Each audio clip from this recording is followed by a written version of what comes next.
இயேசுவில் அன்புக்குரிய சகோதரர்களே, சகோதரிகளே, காட்டு பாதை வழியாக ஒரு செல்வந்தன் பயணம் மேற்கொண்டு தொடர்ந்து பயணித்துக் கொண்டிருக்கிறான். திடீரென ஒரு இடத்திலே 2 பேர் அவருடைய காரை இடைமறிக்கிறார்கள்.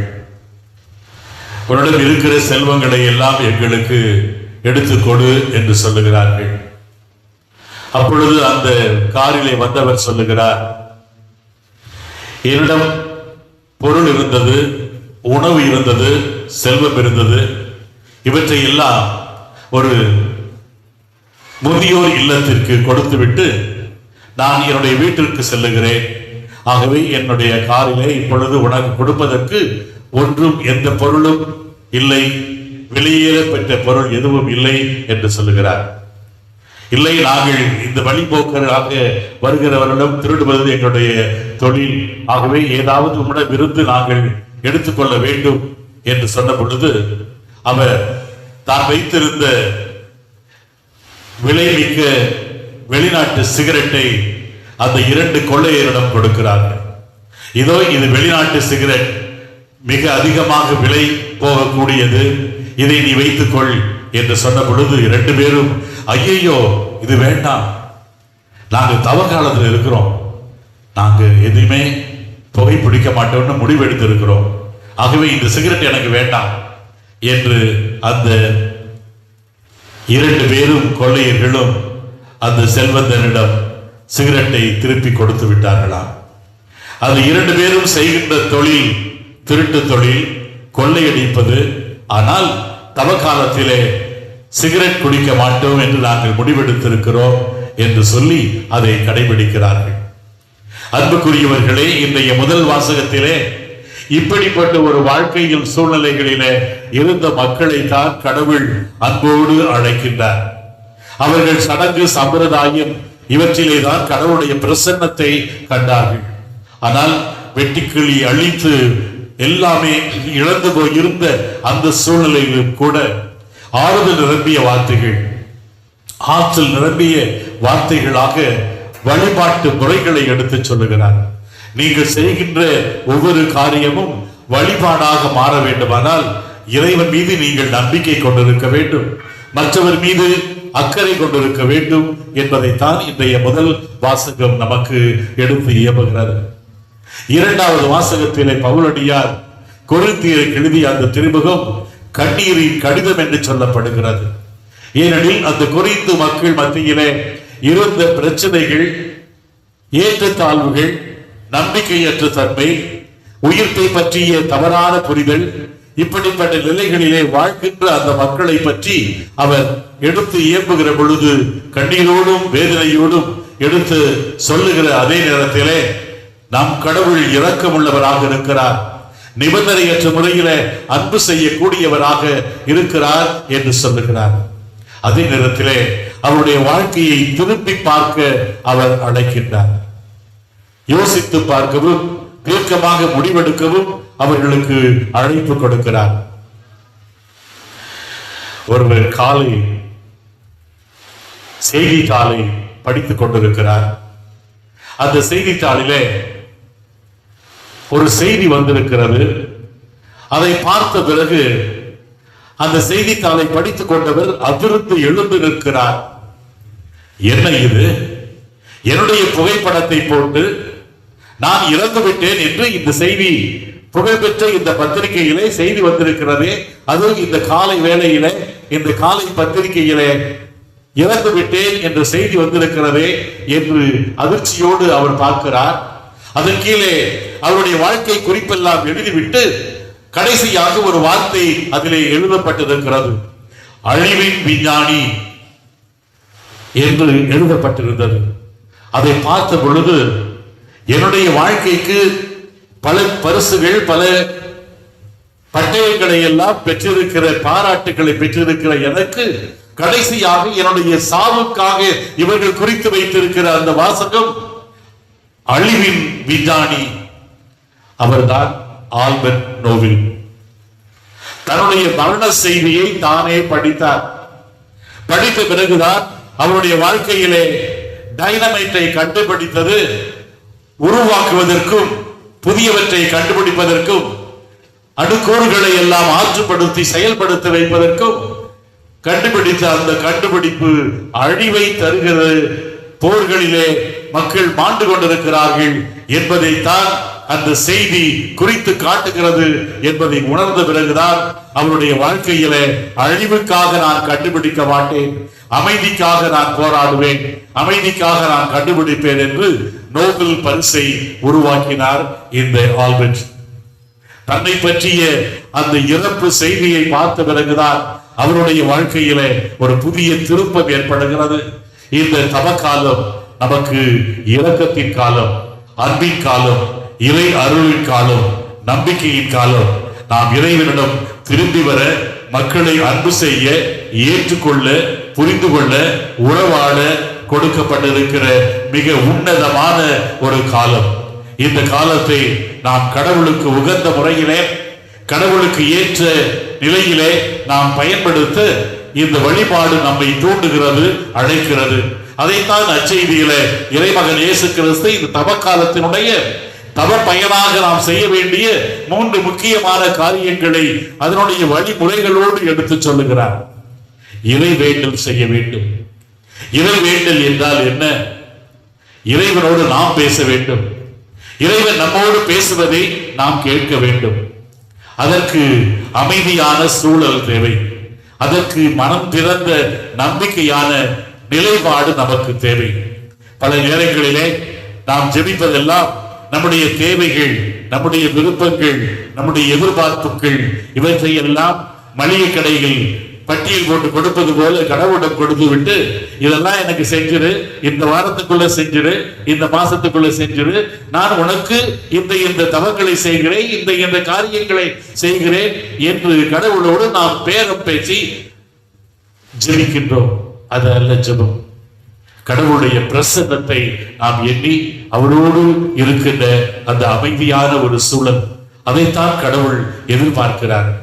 மார்த்தா மரியா லாசர் வீட்டுக்கு சென்ற பொழுது மார்த்தா பல்வேறு காரியங்களில் அந்த இயேசுவுக்கு மிக உகந்த விருப்பமான பல உணவுப் பொருட்களை தயாரிக்க வேண்டும் என்று அக்கறையோடும் அன்போடும் செயல்படுகிறார். ஆனால் மரியா இயேசுடைய பாதத்திலே அமர்ந்து இயேசு பேசுவதை கேட்கதும் அவரோடு உரையாடி கொண்டிருக்கிறார். ஆனால் இயேசு மார்த்தா வந்து குறை சொன்ன பொழுது மரியா நல்ல பங்கை தேர்ந்து கொண்டார் என்று சொல்லுகிறார். இந்த தவக்காலம் அந்த நல்ல பங்கை தேர்ந்தெடுக்க நமக்கு கொடுக்கப்பட்டிருக்கிற அந்த காலம். இறைவனோடும் மற்றவர்களோடும் இயற்கையோடும் இணைந்து நாம் செயல்பட அழைக்கப்படுகிறோம். ஹாரி, ஜோ என்ற 2 நண்பர்கள் அனுமதி பெற்று ஒரு காட்டுக்குள்ளே வேட்டையாட செல்லுகிறார்கள். அமெரிக்காவிலே சில நேரங்களிலே மான் அதிகமாக இருக்கிற பொழுது அந்த மான் வேட்டைக்கு அனுமதி கொடுப்பார்கள். அப்பொழுது அவர்கள் அதற்கான லைசன்ஸ் பெற்றுக்கொண்டு அந்த குறிப்பிட்ட இடத்திற்குள் குறிப்பிட்ட நாட்களிலே அவர்கள் வேட்டையாட செல்லலாம். அவ்வாறு 2 பேரும் சென்ற பொழுது ஹாரி சற்று வேகமாக நடந்து சென்றார். அங்கே மான் கூட்டமாக இருக்கிற இடத்திலே ஒரு மானை அவர் சுட்டு விடுகிறார். அந்த மான் மிக சிறப்பான மானாக இருப்பதை கண்டு அதை போய் தூக்கி எடுத்து வருகிற பொழுது தன்னுடைய நண்பன் ஜோ கால் தடுமாறி ஒரு மரத்தின் வேரை தடுமாறி கீழே விழுந்து விட்டான். விழுந்தவன் சற்று மயங்கி அங்கே கிடக்கிறான். இவன் தான் சுட்ட அந்த மானை கொண்டு வந்து தன்னுடைய காரிலே வைப்பதற்காக வருகின்ற பொழுது அங்கே இருக்கிறவர் கேட்கிறார், எங்கப்பா உன் ஃப்ரெண்ட் ஜோ என்று கேட்ட பொழுது, அவனா அந்த மரத்து வேறு தடுமாறி கீழே விழுந்துட்டான், அங்க மயங்கி கிடக்கிறான். என்னப்பா அவனை விட்டுட்டு நீ இங்க வந்திருக்கிய? இந்த மானை அங்கே விட்டு வந்தோன்னா யாராவது எடுத்துட்டு போயிடுவானுங்க, அவனை யாரு தூக்கிட்டு போக போறான், இதை போய் நான் கூட்டிட்டு வரேன் என்று சொல்லி அந்த மானை சுட்ட மானை கொண்டு வந்து காரிலே பத்திரமாக வைத்துவிட்டு அதன் பிறகு அடிபட்டு கிடக்கிற நண்பனை அந்த ஹாரி தேடி சென்றானா. இப்படிப்பட்ட நிலைதான் நம்முடைய வாழ்வில் இருக்கிறது. பல நேரங்களிலே பல இடங்களுக்கும் பல ஆலயங்களுக்கும் பல திருத்தலங்களுக்கும் நாம் செய்கின்றோம். அங்கு இருக்கின்றவர்களுக்கு உதவி செய்வதற்கு நாம் மிக முனைப்போடு செயல்படுகிறோம். ஆனால் நம்முடைய குடும்பத்திலே நம்முடைய உற்றார் உறவினர் மத்தியிலே எத்தனை பேர் ஆறுதலை தேடி, அன்பை தேடி, மன்னிப்பை தேடி, இரக்கத்தை தேடி, நம்பிக்கையை தேடிக்கொண்டிருக்கிறார்கள். இது தவக்காலம் என்று சொல்லுகிற பொழுது நான் குடியை விட்டு விடுவேன், நான் சிகரெட்டை விட்டு விடுவேன், இந்த தீய பழக்கத்தை விட்டு விடுவேன் என்று ஒரு சில முடிவு எடுப்பது மட்டுமல்ல, மாறாக நன்மையான பலவற்றை செய்வதற்கு நாம் தூண்டப்படுகிறோம். இறைவன் அதற்காகவும் நம்மை அழைக்கிறார். தூரத்திலே இருக்கிறவர்கள், நமக்கு மிக நெருக்கமானவர்கள், நம்மோடு தொடர்பு கொள்ள முடியாதவர்கள், அவர்களோடு தொலைபேசிகளை தொடர்பு கொள்ள வேண்டும். நம்முடைய செல்போனை எடுத்து பார்ப்போம். ஒரு 6 மாதமாக யாரிடமாவது நாம் தொடர்பு கொள்ளாமல் இருந்திருக்கிறோம் என்று சொன்னால், இன்று அவர்களோடு தொடர்பு கொண்டு இந்த தவக்காலத்திலே நான் உனக்காக ஜெபிக்கிறேன், நீ எனக்காக ஜெபம் செய் என்று சொல்லுங்கள். நம்பிக்கை நிறைந்த வார்த்தைகள் மற்றவர்களை உருவாக்க வேண்டும். அதைத்தான் தவக்காலம் நமக்கு எடுத்து இயம்புகிறது. தவம் என்று சொன்ன உடனேயே முகத்தை சுடித்துக் கொண்டு கவலையோடு, வேதனையோடு, ஏக்கத்தோடு, கிரக்கத்தோடு இருக்க வேண்டும் என்றல்ல. தவக்காலம் வெளி வேடமான காலம் அல்ல, மாறாக இறைவனோடு இணைந்த நிலையிலே நாம் செயல்பட அழைக்கின்ற அந்த நம்பிக்கையின் காலமாக, ஆற்றலாக இருக்கிறது.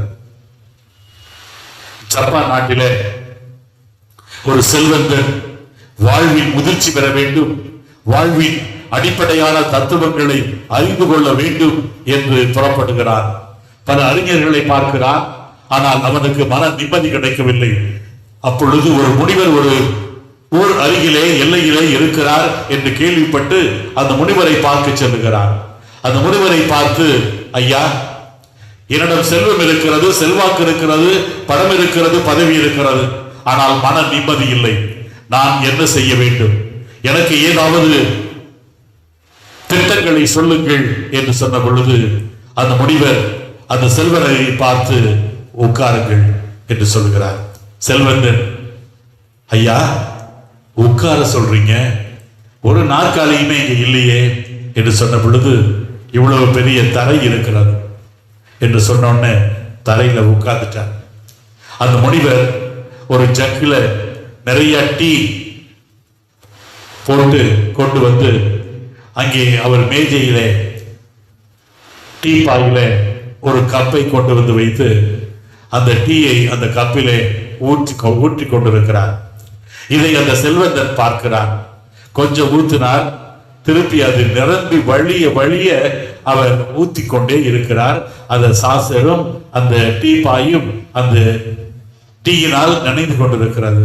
அந்த செல்வந்தன் சற்று கோபமாக இந்த முனிவரை பார்த்து, ஏங்க, நீங்க பெரிய முனிவர்னு சொன்னாங்க, இந்த டீ கப்புல தண்ணி சரியான அளவுக்கு அந்த டீயை கூட உங்களால ஊத்த முடியலையே, தொடர்ந்து வழிஞ்சு ஓடிக்கொண்டிருக்கிறது, நீங்கள் அதை பேசிக்கொண்டே ஊத்திக்கொண்டே இருக்கிறீர்களே, உங்களுடைய கவன சிதறல் நோய் இருக்கிறது என்று இந்த பணக்காரன் அந்த முனிவரை பார்த்து சொன்னாராம்.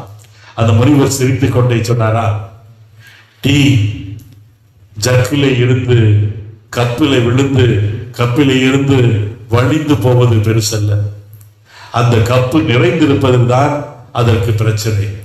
அவ்வாறு நீ உன்னுடைய வாழ்க்கையிலே முழுவதையாக நலம் பெறாமல் வாழ்வு பெறாமல் இருப்பதற்கு காரணம் உன்னுடைய ஈகோ, உன்னிடம் இருக்கிற தற்பெருமை, உன்னிடம் இருக்கிற தான் என்ற ஆணவம். அதுதான் உன்னை வாழ வைக்காமல் உன்னை நிரம்ப நிரம்ப தழும்ப வைத்துக் கொண்டிருக்கிறது, தேவையற்றவர்களை வைத்துக் கொண்டு. ஆகவே நீ உன்னுடைய இதயத்திலே இருக்கிற அந்த ஈகோவை எடுத்துவிடு, அப்பொழுது நீ சிறப்பாக வாழ முடியும் என்று அந்த முனிவர் அந்த செல்வந்தனுக்கு சொல்லி அனுப்பினாராம். நற்செய்தியிலும் இறைமகன் இயேசு கிறிஸ்து நமக்கு அதைத்தான் சொல்லுகிறார். இந்த தவ காலத்தில் தவ பயனாக நாம் ஜெபம் செய்ய வேண்டும், இறை வேண்டல் செய்ய வேண்டும், தவம் இருக்க வேண்டும், தான தர்மங்கள் செய்ய வேண்டும். தவமும் ஜபமும் இணைந்து போகக்கூடிய சூழலை நாம் பார்க்கிறோம். தவத்தின் வழியாக நாம் மேற்கொள்கின்ற அந்த பரித்தியாகங்கள் எல்லாம் மற்றவர்களுக்கு இரக்க செயலாக போய் சேர வேண்டும். ஏழைகளுக்கு, ஆதரவற்றவர்களுக்கு உதவியாக பொருளாதார நிலையிலே போய் சேருகிற அதே நேரத்திலே அன்புக்காக இயங்கிக் கொண்டிருப்பவர்கள், நம்பிக்கைக்காக இயங்கிக் கொண்டிருப்பவர்கள், நல்ல வார்த்தைகளுக்காக இயங்கிக் கொண்டிருப்பவர்கள், அங்கீகாரத்திற்காக இயங்கிக் கொண்டிருப்பவர்கள், அவர்களுக்கெல்லாம் நாம் நட்பை அங்கீகாரத்தை நாம் தருகிற பொழுது நம்முடைய இதயமும் இறைவனுடைய அருளால் நிரம்பி இருக்க முடியும். அந்த இறைவனுடைய அருள் நம்மிலே நிறைந்திருக்கிற பொழுது நாம் மற்றவர்களுக்கு அந்த அருளை கொடுக்க முடியும், ஆற்றலை கொடுக்க முடியும், வல்லமையை கொடுக்க முடியும், நம்பிக்கையை கொடுக்க முடியும் என்ற மனநிலையோடு இந்த தவக்காலத்திலே நாம் வாழ்வோம். இறைவன் நம்மோடு இருக்கிறார், நம்மிலே செயல்பட விரும்புகிறார். ஆகவே இறைவனுடைய அருள் நமக்கு இந்த 40 நாட்களும் நமக்கு கொடுக்கப்பட்டிருக்கிறது. ஞாயிற்றுக்கிழமைகள் தவிர மற்ற நாட்கள் எல்லாம் கணக்கு போட்டு பார்த்தினார் 40 நாட்கள் வரும். 40 என்பது விவிலியத்திலே முக்கியமான நாட்களாக இருக்கிறது. நோவா பெட்டகத்தினுடைய நாட்களும் 40 ஆண்டுகள் இஸ்ரேல் மக்கள் பாலைவனத்திலே இருந்ததையும் பல்வேறு நிலைகளிலே நாம் பார்க்கிறோம். எப்படி சக்கேயு இயேசு சக்கேயுடைய வீட்டிற்கு வந்தவுடன் முழுவதுமாக மனமாற்றம் பெற்றவராக இருந்தாரோ அந்த மனநிலை நமக்கும் இறைவன் கொடுக்க வேண்டும் என்று இந்த திருப்பணிகளை தொடர்ந்து மன்றாடுவோம். நமக்கு இறைவன் தருகின்ற அந்த திருநீரானது மனம் திரும்பி நற்செய்தியை நம்மை தூண்டுகிறது. நற்செய்தி என்றால் இயேசுதான். அந்த இயேசுனுடைய அன்புதான், இயேசுனுடைய இரக்கம்தான், இயேசுனுடைய மன்னிப்பு தான், இயேசுனுடைய ஆற்றல் தான். அவற்றை நாம் வாழ்வோம், வாழ்வாக்குவோம், மற்றவர்களுக்கு வழங்குவோம். அப்பொழுது இந்த தவக்காலம், இறைவன் தொடங்குகிற இந்த தவக்காலம் இந்த ஆண்டு ஜூபிலி ஆண்டாக எதிர்நோக்கிய திரு பயணிகளாக நாம் வாழ்த்திட நமக்கு துணை புரியும்.